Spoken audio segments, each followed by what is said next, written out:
হায়রে ভাই, এরকম তেলাওয়াতে 100% লোকের নামাজ নষ্ট হবে। 95% লোক এমন আছে যারা এই মার করা জায়গাগুলোতে, এই বৃত্ত গোল এই জায়গাগুলোতে 95% লোক ভুল করে থাকে এবং সেই ভুলের কারণে অর্থ চেঞ্জ হয়ে যায় এবং সেইগুলোর মাধ্যমে নামাজ ভেঙে যায়। দেখুন আপনার কতটুকু ভুল রয়েছে, পুরো ভিডিওটি দেখলে বুঝতে পারবেন। এবং এই ভুলের যে নিয়মগুলো, এই নিয়মগুলো প্রয়োগ করে কোরআন শরীফ সহি শুদ্ধ করে তেলাওয়াত করতে পারবেন। পুরো ভিডিওটি দেখুন আর লাইকটাই একটু কইরেন, আর চ্যানেলটি অবশ্যই সাবস্ক্রাইব করবেন পরবর্তী ভিডিওগুলো পাওয়ার জন্য। পরবর্তী ভিডিওগুলো কিন্তু কোরআন সহি শুদ্ধ করে পড়ার জন্য খুবই গুরুত্বপূর্ণ। তো বেশি কথা নয়, দেখুন আর অধিকাংশ লোক এভাবে তেলাওয়াত করে, আর ওয়াইতাল্লা জি ইউকাজ্জিবু বিদ্দিন, এখানে মারাত্মক লেভেলের ভুল করে থাকে। আর ওয়াইতাল্লা জি ইউকাজ্জিবু, এখানে রাল রয়েছে, এখানে উভয়টি রাল রয়েছে। রালের উচ্চারণ হচ্ছে জিব্বার আগা, সামনে দুই দাঁতের আগার সঙ্গে নর্মালি এভাবে রি বলতে হবে। রাল যেমন বলতে হবে আরআইতাল্লা রি, কখনোই আরআইতাল্লা জি বলবেন না। আরআইতাল্লাযী এবং একালিফ টেনে পড়তে হবে। আরআইতাল্লাযী ইউকাযযিবু, ইউকাযযিবু কখনোই বলবেন না। ইউকাযযিবু বিদ্দীন। আরআইতাল্লাযী ইউকাযযিবু বিদ্দীন।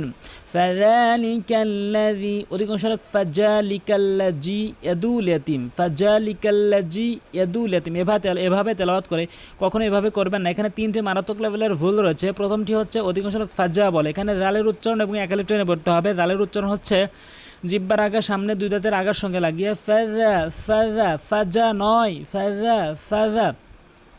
লিকাল্লাজি, কখনোই লিকাল্লাজি বলবেন না, লিকাল্লাজি বলতে হবে। রালের উচ্চারণ আশা করি বুঝতে পেরেছেন, একালিফ টেনে পড়তে হবে। ফাযালিকাল্লাযী ইয়াদউল, কখনো ইয়াদুল ইয়াতীম বলবেন না, ইয়াদউল। এখানে অধিকাংশ লোক কিন্তু আইনের উচ্চারণটি বাদ দিয়ে ফেলে, কখনো আইনের উচ্চারণটি বাদ দেবেন না।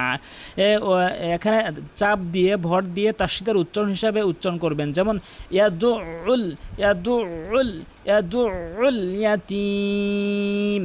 ফাযালিকাল্লাযী ইয়াদউল ইয়াতীম ওয়ালা ইয়াহুদ্দু, অধিকাংশ লোক এখানে মার করে দিনই অবশ্য, এখানে কিন্তু মারাত্মক লেভেলের ভুল করে, ছোট হা উচ্চারণ করে, এখানে বড় হা উচ্চারণ করতে হবে।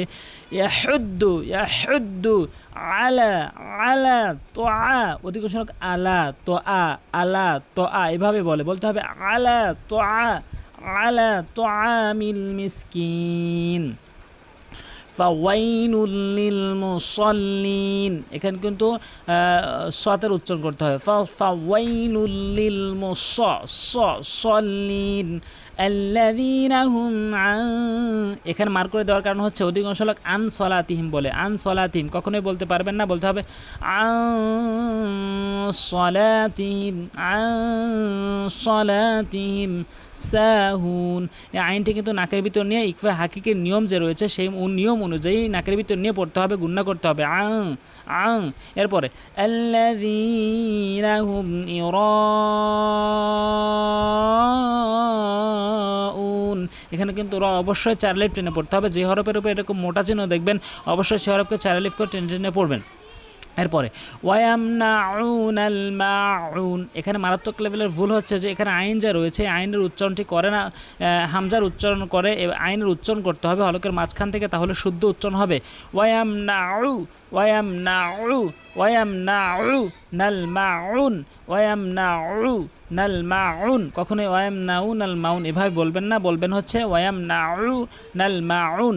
অবশ্যই একটু লাইক করেন আর সাবস্ক্রাইব করেন যাতে করে পরবর্তী ভিডিওগুলো পেয়ে যান। পরবর্তী ভিডিওগুলো কিন্তু খুবই গুরুত্বপূর্ণ কোরআন সহি শুদ্ধ করে পড়ার জন্য। আশা করি বুঝতে পেরেছেন। আজ এ পর্যন্ত, আসসালামু আলাইকুম ওয়া রাহমাতুল্লাহ।